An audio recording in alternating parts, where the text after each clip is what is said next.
Aujourd'hui, nous allons parler de comment résister au mal. Le christianisme est une bonne nouvelle. Depuis le début de ce parcours, nous sommes allés de bonne nouvelle en bonne nouvelle. Nous allons maintenant en regarder un autre aspect. Le triomphe ultime du bien sur le mal. J'aimerais continuer à ne vous parler de rien d'autre que de la bonté et de l'amour de Dieu. Mais ce serait irréaliste, car nous voyons le mal à l'œuvre autour de nous. Les chrétiens ont la conviction qu'il existe une force personnifiée, engagée dans le mal, la haine et la destruction. La première fois que j'ai entendu et que j'ai vu le mal, c'était lors d'une soirée de prière dans une communauté nouvelle. J'étais en prière dans un grand rassemblement chrétien. Le prédicateur, un prêtre, se mit à prier et à demander à l'Esprit Saint de descendre sur l'assemblée. À ce moment-là, une femme assez jeune, qui était assise à côté de moi, se mit à gesticuler dans tous les sens et elle tomba à terre. Je commençais à m'inquiéter de son état et j'allais la relever quand elle se mit à vociférer des paroles pas très catholiques. Donc je commençais à paniquer réellement. Pendant un long moment, je regardais sans savoir quoi faire, quoi dire. Puis d'un coup, elle se mit à faire des bonds. Son corps ne touchait plus terre. Je reculai de quelques mètres car j'avais vraiment très peur.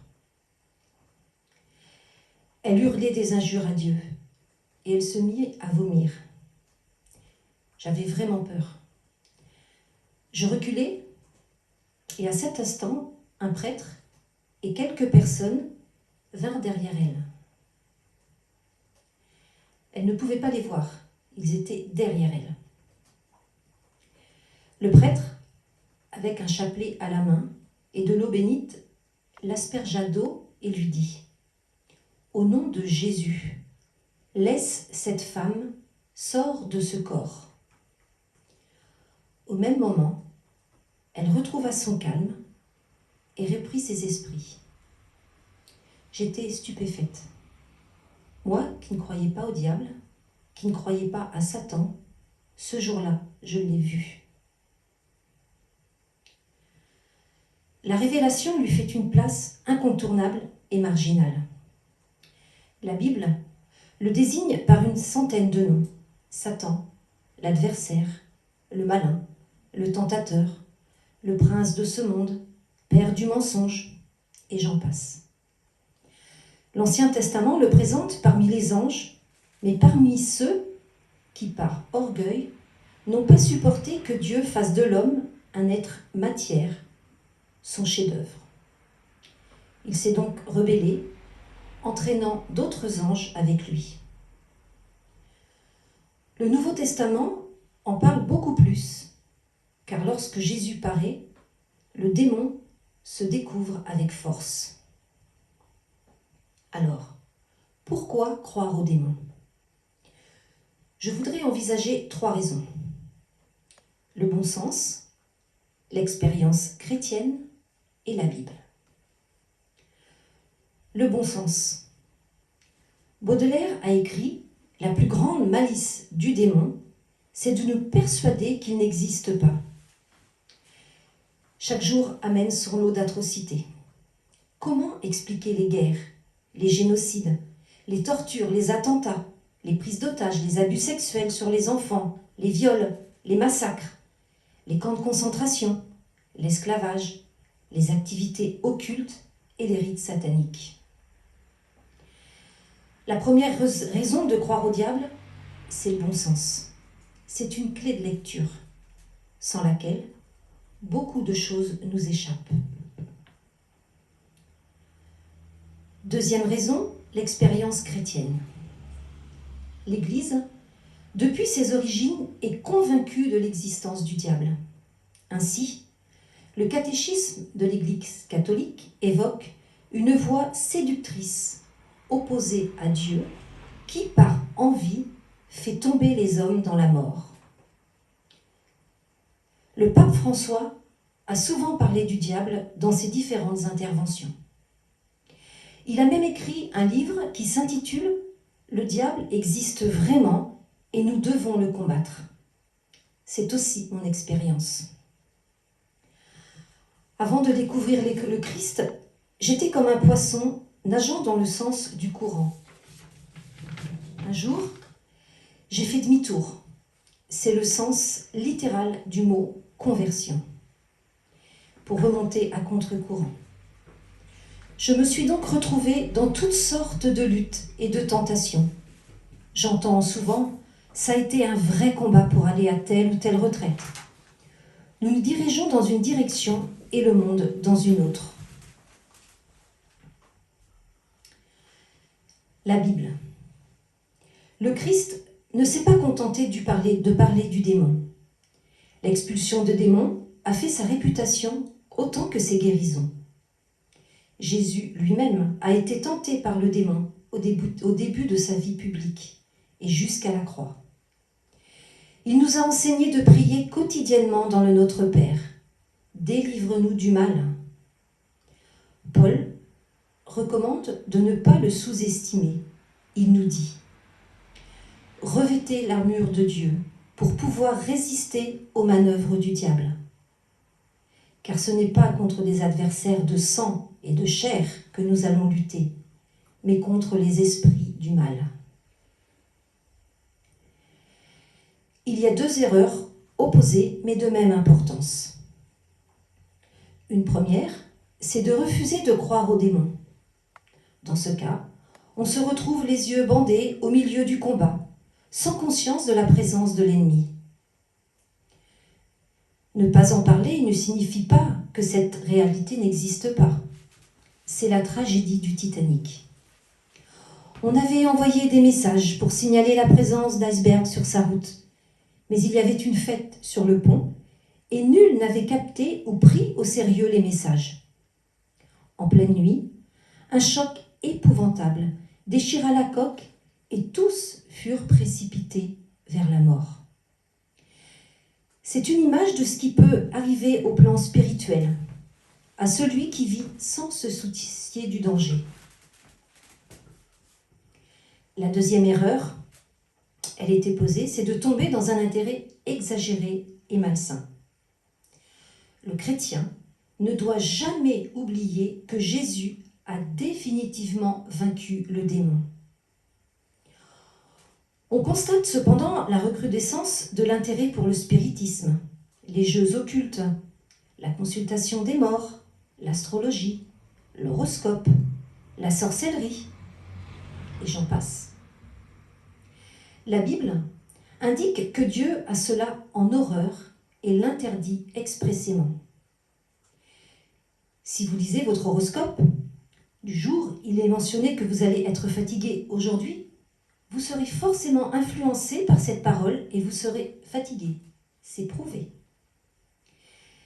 Si nous avons été mêlés à certaines de ces pratiques dévastatrices, nous pouvons recevoir le pardon de Dieu. Pour cela, nous devons détruire tout ce qui est associé à ces activités. Livres, gris-gris, vidéos, magazines. Il nous faut couper le lien occulte et bien entendu demander pardon à Dieu. Alors, quelles sont les tactiques du diable ? Chacun de nous peut choisir entre un chemin de vie et un chemin de mort. Jésus dit « Le voleur vient pour voler, tuer et détruire. Moi, je suis venu pour donner la vie en abondance. » Le démon opère selon des techniques pernicieuses. Pour les identifier, regardons les chapitres 2 et 3 de la Genèse. Le passage où Ève est tentée par le démon et fait manger du fruit défendu à Adam. Quelqu'un a caractérisé ce passage par une pomme, 2 poires et beaucoup de pépins. C'est un exposé précis des tactiques du démon. Le Seigneur, Dieu, fit à l'homme ce commandement. Tu es libre de manger de tous les arbres du jardin. Une générosité totale, assortie d'une seule restriction. Mais de l'arbre, de la connaissance du bien et du mal, tu ne mangeras pas. Et une conséquence. Car le jour où tu en mangeras, tu deviendras passible de mort. Les différentes tactiques. Le doute, la confusion, la honte, la rupture, la division et le découragement. Le doute. Alors Dieu a dit, vous ne mangerez pas de tous les arbres du jardin. Sa première arme, c'est le doute, pour nous faire perdre confiance en Dieu, le soupçonner d'être jaloux de notre liberté. Mais tu es aliéné. Dieu te permet dans le paradis puisqu'il t'interdit de prendre du fruit de tel arbre et il dit qu'il t'aime. Mais pas du tout. Tu es esclave. Le doute est une tactique habituelle chez lui. Souvenez-vous de la tentation de Jésus au désert. Si tu es le Fils de Dieu, ordonne que ces pierres deviennent du pain. Aujourd'hui, tout spécialement si nous sommes venus récemment au Christ, il se peut qu'il cherche à nous faire douter de notre foi, qu'il nous soumette plus facilement à la tentation. La division, la confusion. Après le doute, la confusion. Le démon dit à la femme, « Alors Dieu a dit, vous ne mangerez pas de tous les arbres du jardin ?»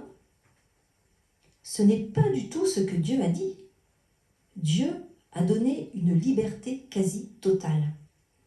Il veut nous épargner l'expérience du mal. Le diable ignore cette liberté. Il fait un gros plan sur l'interdiction et il la gonfle. Il s'agissait seulement d'un arbre. Lui déforme en parlant de tous les arbres. Dieu nous a donné des biens en abondance, avec générosité et amour. Le privilège d'une relation avec lui, de devenir enfant de Dieu, la richesse de l'amitié, la richesse du mariage chrétien et toutes sortes de bénédictions.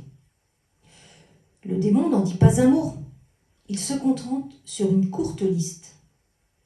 Tu comprends bien que si tu deviens chrétien, tu ne seras plus libre de te droguer, plus libre d'être infidèle. Il nous fait penser que la vie d'un chrétien est ennuyeuse et pleine d'interdits. Mais regarde tout ce que tu perds. Puis, il nie la conséquence. Pas du tout, vous ne mourrez pas. Adam et Ève ont vite découvert que le contraire se produit. Par la désobéissance, nous passons à côté des meilleures choses que Dieu nous avait préparées. La honte. La suite donne des conséquences de la désobéissance à Dieu, la honte. Adam et Ève découvrent qu'ils sont nus et cherchent à se couvrir, la dissimulation. Si nos péchés étaient sur grand écran sur la place publique, nous chercherions à nous cacher. Nous en avons honte. Nous nous entourons bien souvent de barrières pour les cacher. La rupture avec Dieu. L'amitié avec Dieu est brisée. Quand Adam et Ève l'entendent, ils se cachent. Aujourd'hui, par peur, beaucoup s'écartent de Dieu. Certains ne veulent même pas envisager son existence, et d'autres craignent de rentrer dans une église. Dieu a tout de suite essayé de restaurer cette relation en les appelant « Où es-tu » Ce sera le cri de Dieu vers l'homme qui traverse toute la Bible. Et encore aujourd'hui, Dieu nous dit « Mais où es-tu »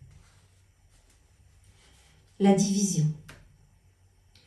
Adam accuse Ève. Ève accuse le démon.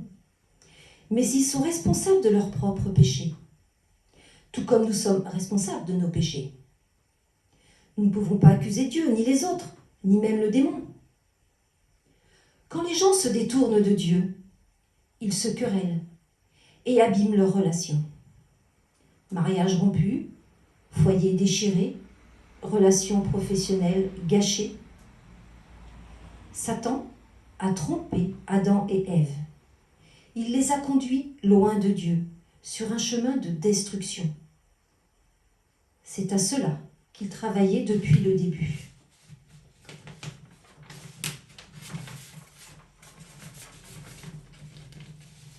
Le découragement. Satan décourage en accusant. Le mot hébreu signifie accusateur ou calomniateur. Il accuse Dieu. Dieu est responsable du mal. Il n'est pas digne de confiance. Il nie la puissance de la mort de Jésus et la puissance de son pardon.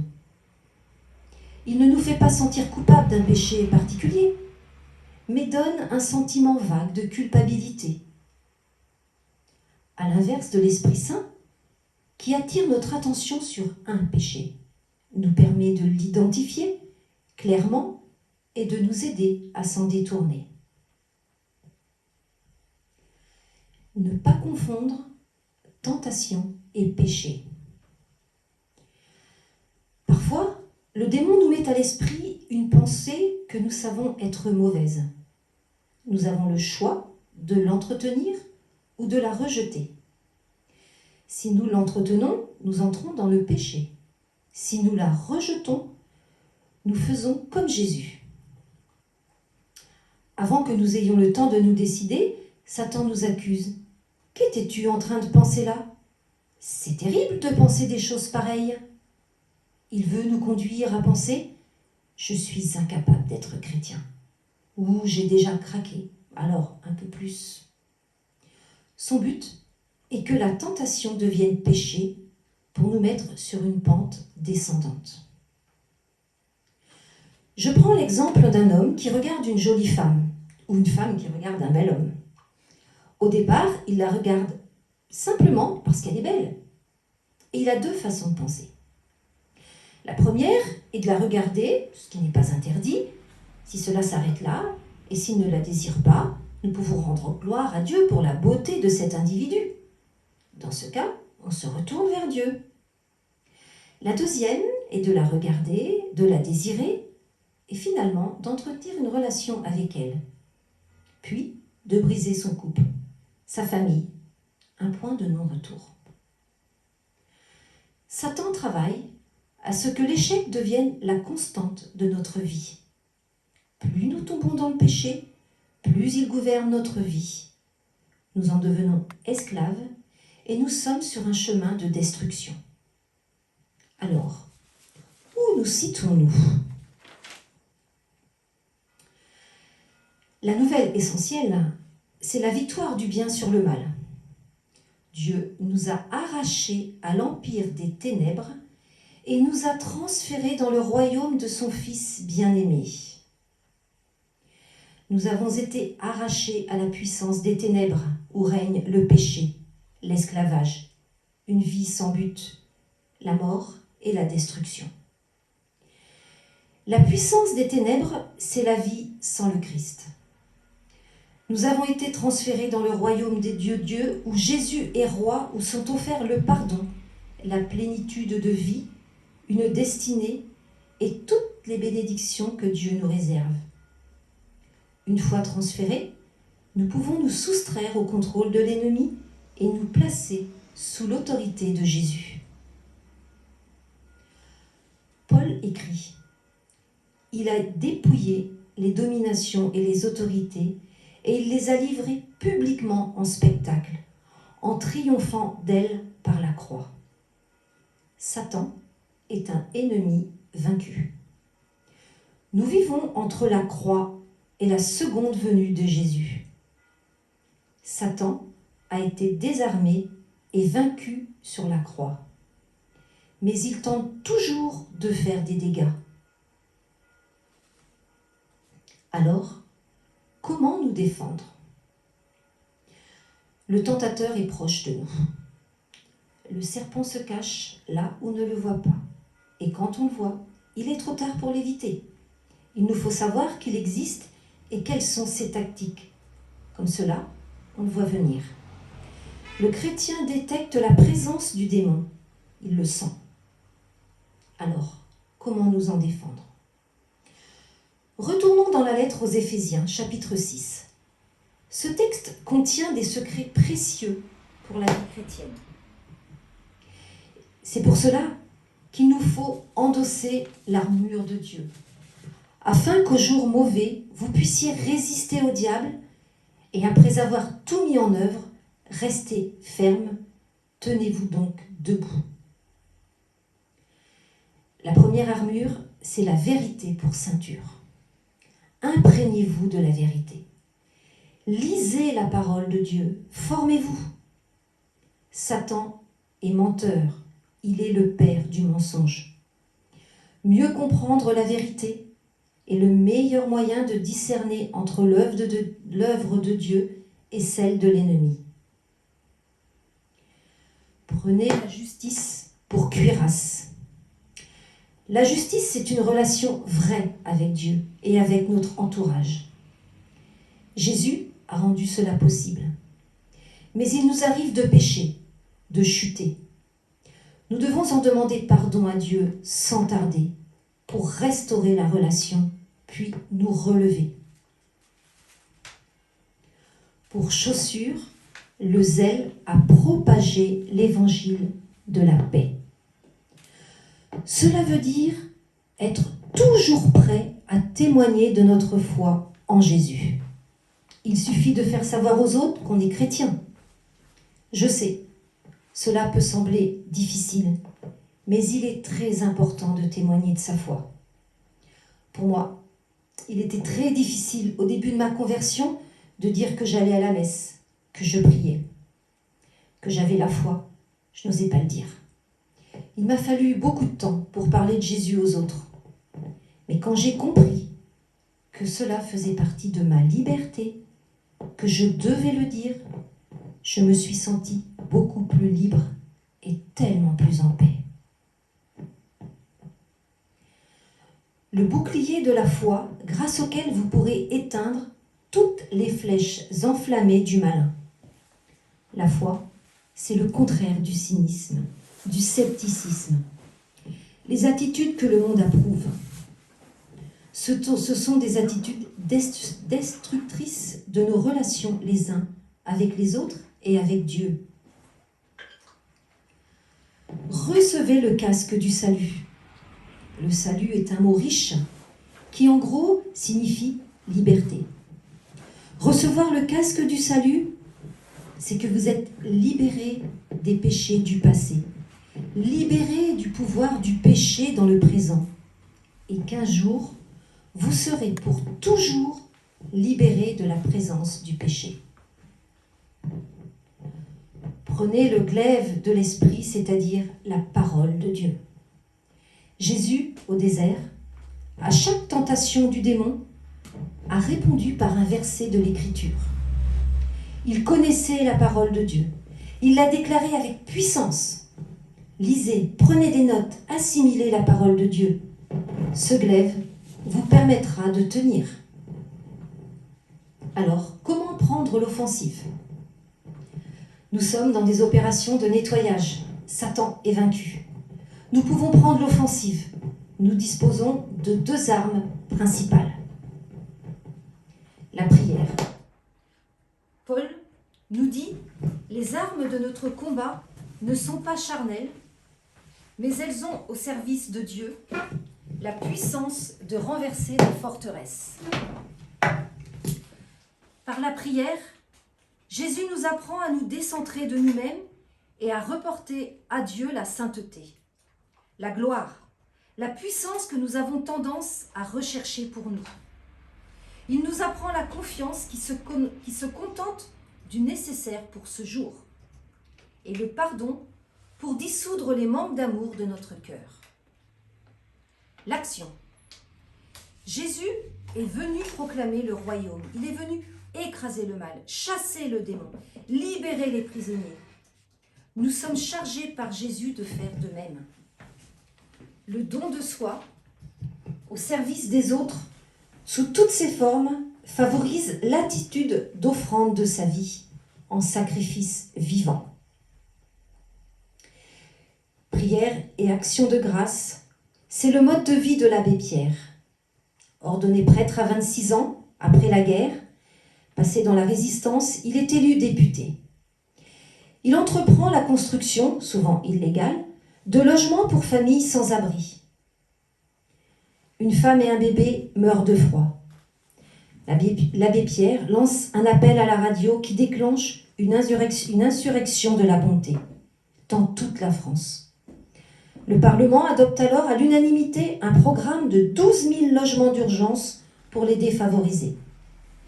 Un jour, il accueille chez lui un homme désespéré, Georges, qui avait fait 20 ans de prison et avait tout perdu en revenant dans la société, et il avait tenté de se suicider. L'abbé Pierre disait « Quand je lui parle, il n'écoute rien.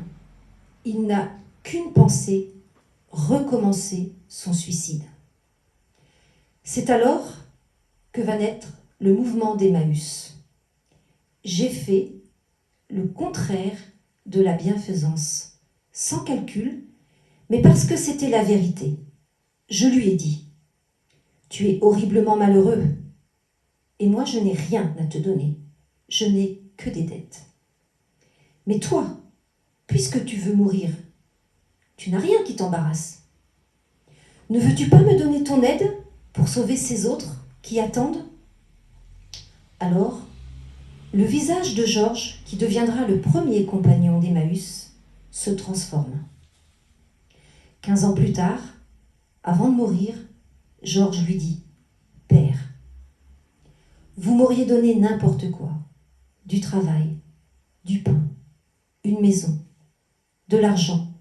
J'aurais recommencé à me tuer, parce que ce qui me manquait, ce n'était pas de quoi vivre, mais c'était des raisons de vivre. »